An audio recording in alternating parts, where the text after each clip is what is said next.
So hello everyone and welcome to a quick video that we have now available, which is further going to help you understand what is the ICan statements that and the exam blueprints which have been released by CIMA. So if you've seen our introduction document, you would have seen that we have explained to you what are the ICan statements, what are the blueprints, and shown them to you as well. So if you haven't viewed my introduction document yet or introduction video yet, I would first ask you to pause this video here and go on to the introduction video, view it, so that you have a brief idea of what the ICANN statements are. To just sum it all up, to just put it in easy perspective for you, the ICANN statements are core areas, or the blueprints are core areas which have been identified by CIMA, and these are the areas where your exam questions are going to come from. So they are mixed up from areas from E1, P1 and F1, which we'll show you. And to make that easy for you, we have made a whole 60-page document that will run you through each and every ICANN statement, and then giving you ideas from your E1, P1 and F1 syllabus put in one document itself, so you don't have to go here and there.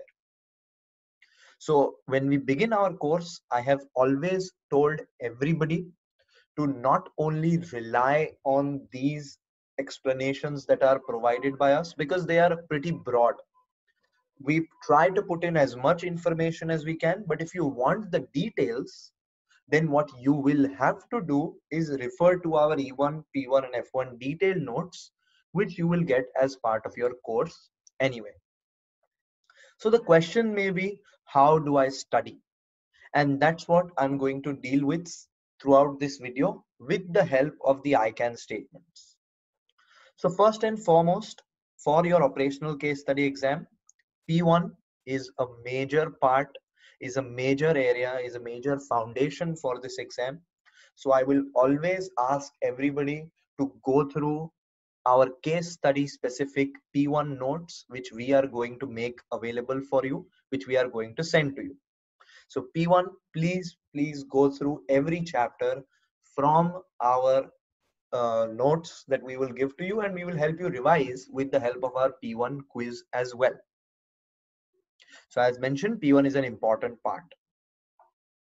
So quickly, I also want to address some areas which students face a problem with, and students, quite get confused with.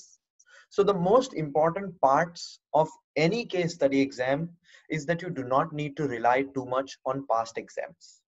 Any past exams or any past case studies that you see, they're not too relevant, because every case study is now different. So, it's not really too much that you can realize of. So any past variants that you see, yes, you can use it to understand the theme of the exam, the format of the exam, but nothing more. Most important is practice, practice, and practice, which we are going to give to you. All right. So the ICANN statements and how do we study further is this video's core agenda, and that's what we are coming to. So CIMA has identified 6 core areas for your operational case study exam. So they say that a person who is given the role of a finance officer, like you are for your operational case study exam, should be having core knowledge in these 6 areas at least. And they have given you a brief weightage for each area as well. Roughly, we can say that the 6 areas have equal importance, except for the smaller area, which is the 5th one. So roughly treat them as equally important would be my suggestion. Now, if I further want to map out these 6 areas, you will see that the major part of your syllabus and the major part of these core activities resides in your P1 itself. So that is why P1 is very, very important. It has costing information, it has budgeting information, it has performance analysis, it has ethics and stuff as well, and it has short-term decision making and risk involved as well. So P1 is very, very important. And that is why you will go through, when you start your studies with us, the first thing that you will do is start with P1 from our study notes, which we will give to you. How study works with us is very flexible. So what you will do is you will receive the notes. So you will start with revising P1 chapter 1 first. You will revise 2 chapters, not focusing on any details, just remembering the simple explanations for each topic. Remember, this case study exam is not going to ask you for any details, no calculations, no nothing. It's just your explanation in a very simple, in a very easy way. So for example, when you're revising costing, just know the basics of absorption costing. Just know the basics of activity-based costing, advantages, disadvantages, making sure you can explain it in your own simple words. So start with P1, do the first 5 chapters, revise, read through them. Then you will tell us that you are okay to take the first P1 quiz. So we'll send you the quiz. The quiz helps you revise and helps you practice your business skill as well as your writing skills, which are very important for this case study. So after every 5 chapters, you will be writing a quiz and sending it back to us, which we will have a look, which we will correct and send back to you. So remember, that's how study goes. The first thing is we master P1 because that's very, very important. After P1, we'll move on to E1 and then finally F1. But revision is very important. For E1 and F1, I will first ask you to revise from my ICan statements document. Okay. So P1, you will completely do from my notes, no leaving anything from P1.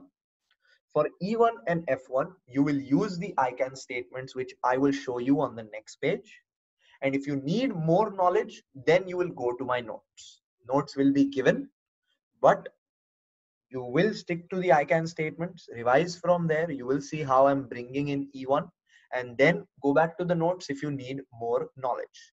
The first step is we begin with P1 study from my notes, everything to be done. So again, just showing you that out of the core areas, out of the ICan statements highlighted by CIMA, P1 is extremely important. So now on your screen is a quick ICan statement explanation. So this is a document which is one of a kind. It's only made by us and it makes your study very, very easy. So the first core area that is highlighted by CIMA is prepare costing information. So that's what we do. We give the heading as prepare costing information for different purposes. So anything that you remember from costing under your P1 syllabus has been put over here. So a brief about traditional absorption costing, marginal costing, activity-based costing is what you'll see over here.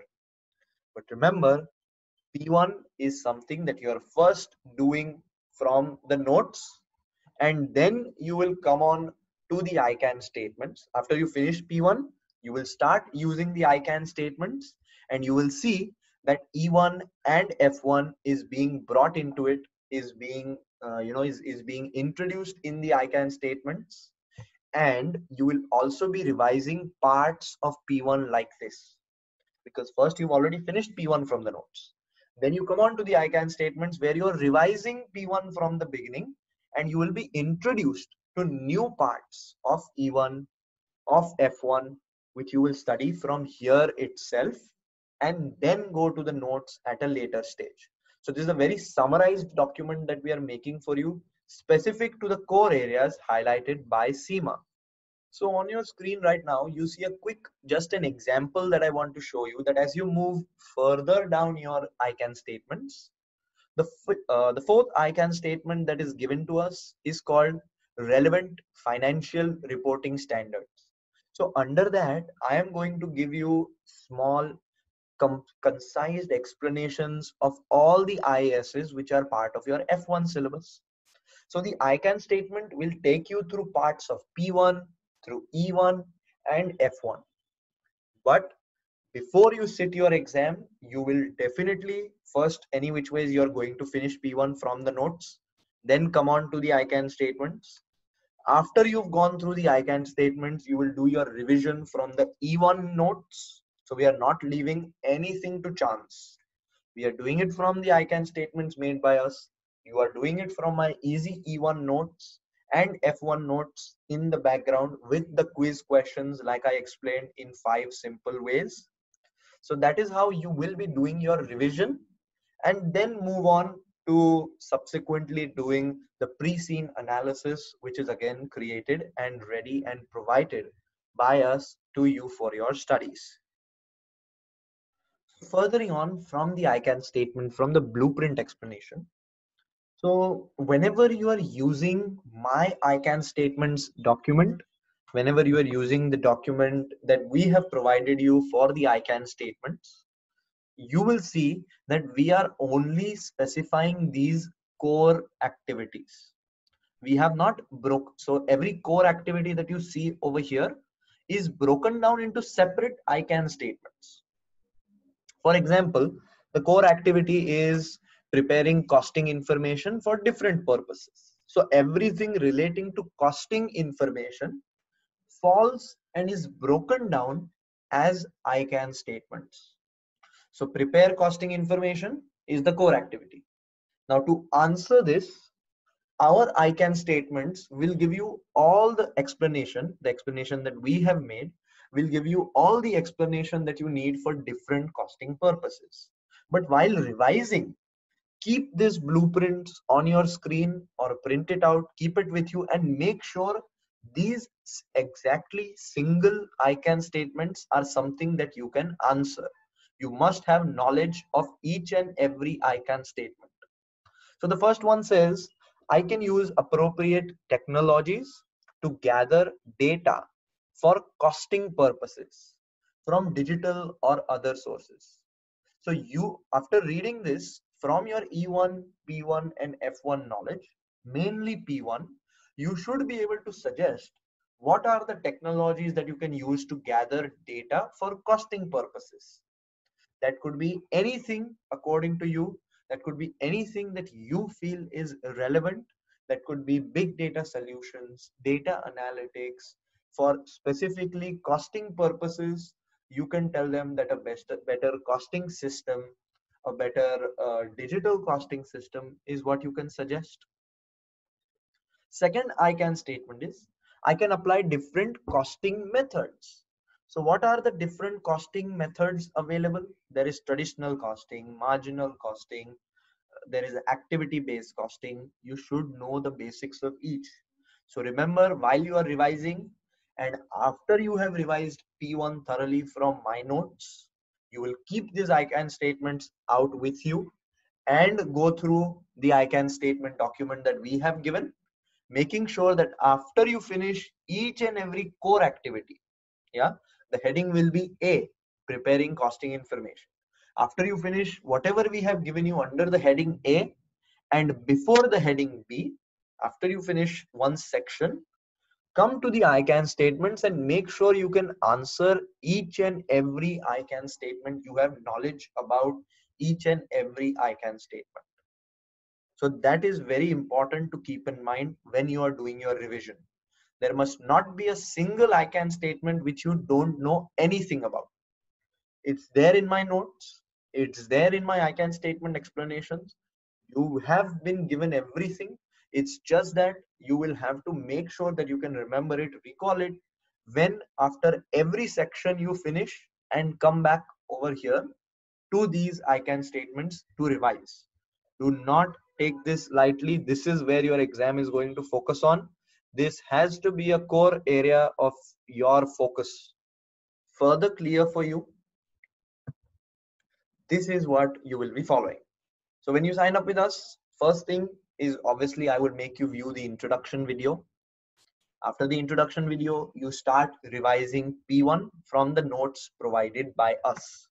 Start your revision. After 5 chapters, ask for the quiz. We'll send you the quiz. You will write the quiz and send it back on the same day. It's only 5 questions from the case study perspective, which will help you develop your writing skills. It won't take much time. After that, after you receive our comments on the quiz, continue with your P1 revision and finish off the chapters remaining and ask for quiz number 2. After finishing P1, you will then start with your ICAN statements document, which we will give to you, and start your revision from there. While going through the ICAN statements, you will see that stuff from P1 is coming up, stuff from E1 is coming up, stuff from F1 is coming up. So you're going through the core areas from the ICAN statements. After doing that, you will then move on to your E1 revision from the notes. Until now, you have done the E1 revision from the ICAN statements document, which is the core areas. But we don't want to leave anything to chance. So now you will go back to the notes and start revising from there. Subsequently, ask for the E1 quiz questions, solve them, send them to us. Finish E1 and go on to F1 notes. Same like the E1 stuff. One thing that you have to keep in mind always is that this is a case study exam. You will not be asked to do any sums, and you don't need to remember specifics. You can remember the head points, you can remember the easy diagrams which have been given in our notes, and then explain in your own simple words. You will get your marks. But you will need to have the basic knowledge of the topics from these textbooks. So remember, you have gone through the ICAN statements, which is the core areas. So when you are doing your E1 revision and F1 revision, you might come up with some topics which are already dealt with in the ICAN statements. So that's good, right? Because it's your opportunity to consolidate on them, to know them better. But do not assume that the 60-page ICAN document is the only thing that you're supposed to do. No. If you follow this structure, stuff will be easier for you. You will start to understand how you're supposed to learn stuff. And that is why I'm making you do P1 first, because the major chunk of the exam. Now, this revision schedule or this revision method that we are teaching you always continues in the background. Your revision will never stop. Revision always goes on. In the middle, if you're starting late, you will be given the pre-scene analysis to do as well. So you need to find time for that, as well as do your revision, so that after finishing the pre-scene and after finishing major chunk of P1, you can start writing your mock questions while you are still revising the ICAN documents. You're still revising E1 and F1. So I'm setting it in such a way that you have finished major parts of P1. That's where the major exam is, so that you can start taking mock questions and understand what kind of questions are coming up, which will help you further revise the ICAN statements and E1 and F1. So follow this pattern. We are always available to help you with any questions, anything that's unclear. So please let us know, and we'll be most happy to help. Good luck on your studies.